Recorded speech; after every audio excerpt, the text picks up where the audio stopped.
AI overview.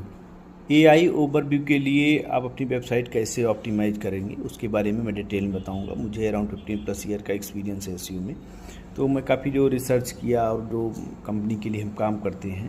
देखो, AI overview क्या होता है कि जैसे आपने कोई भी कोई रिसर्च की कि दिवाली कब है या होली कब है या आपको कोई इन्फॉर्मेशन और चाहिए, तो आपने गूगल पे सर्च किया। तो आजकल क्या होता है कि एआई ओवरव्यू का डेटा सबसे ऊपर ही आ जाता है। तो उसमें आपको क्या करना है कि सबसे मेन आपको जितने भी जो भी क्वेरीज होती होंगी एफएक्यू के फॉर्मेट में आपको यूज करना है। आपको उसमें क्या होता है कि अगर आपका कंटेंट उस फॉर्मेट में लिखा है, एफएक्यू यूज किया है, लॉन्ग टेल कीवर्ड आपने यूज किया है, स्मॉल जो भी क्वेरीज़ हैं उनसे रिलेटेड आपने डिटेल में बताया है, तो एआई ओवरव्यू में आपकी जो वेबसाइट का जो कंटेंट है वो आने का चांसेस बहुत ज़्यादा हो जाता है। मैं भी देख रहा था बहुत सारी जो क्वेरीज़ होती हैं उसमें भी एआई का यूज होने लगा है कि पूर्णिमा कब है, होली कब है, स्पोर्ट्स शूज क्या है।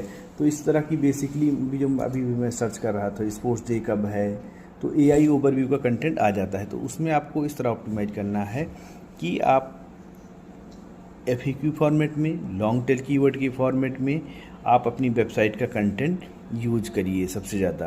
तो उसमें क्या होगा, आपकी वेबसाइट के आने के चांसेस ज़्यादा हो जाते हैं। और उसके बाद उससे क्या हो रहा है, देखो आदमी को देखो निगेटिव क्या आ रहा है वेबसाइट ऑनर के लिए कि उसमें क्या हो रहा है कि ये यूज़र को जैसे उसने सर्च किया कि स्पोर्ट्स डे कब है, तो वो डेटा उसको तुरंत मिल गया, इन्फॉर्मेशन गूगल को उनकी वेबसाइट पे जाने का नहीं मिला। जैसे कि आजकल जो भी एआई इंजन्स हैं लाइक चैट जीपीटी है वो कर रहे हैं।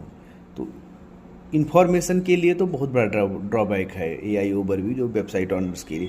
लेकिन अगर जिसको परचेज करना है, जैसे इसको शूज़ खरीदना है या अपॉइंटमेंट बुक करना है, स्कूल से रिलेटेड इन्फॉर्मेशन है, तो उनके लिए कोई वो नहीं। जिसको अब जैसे है मुझे अपॉइंटमेंट बुक करना ही है, तो एआई ओवरव्यू से रिलेटेड कुछ भी कंटेंट आ जाए, लेकिन मैं उनकी वेबसाइट पे जाऊंगा और डॉक्टर के लिए अपॉइंटमेंट बुक करूंगा, या मुझे कुछ ख़रीदना है तो मैं उस वेबसाइट पे जाऊंगा। हाँ, इन्फॉर्मेशन वालों के लिए ड्रॉबैक हुआ है वेबसाइट ऑनर के, लेकिन जिनको परचेज करना है, जिनको कुछ करना है, तो उनको वो इन्फॉर्मेशन वेबसाइट पे जाना ही होगा। तो उसमें कोई बहुत ज़्यादा आप कन्वर्जन पॉइंट ऑफ व्यू से देखो, बिजनेस पॉइंट ऑफ व्यू से देखो, तो बहुत बड़ा नुकसान कोई इन सबको नहीं हुआ है।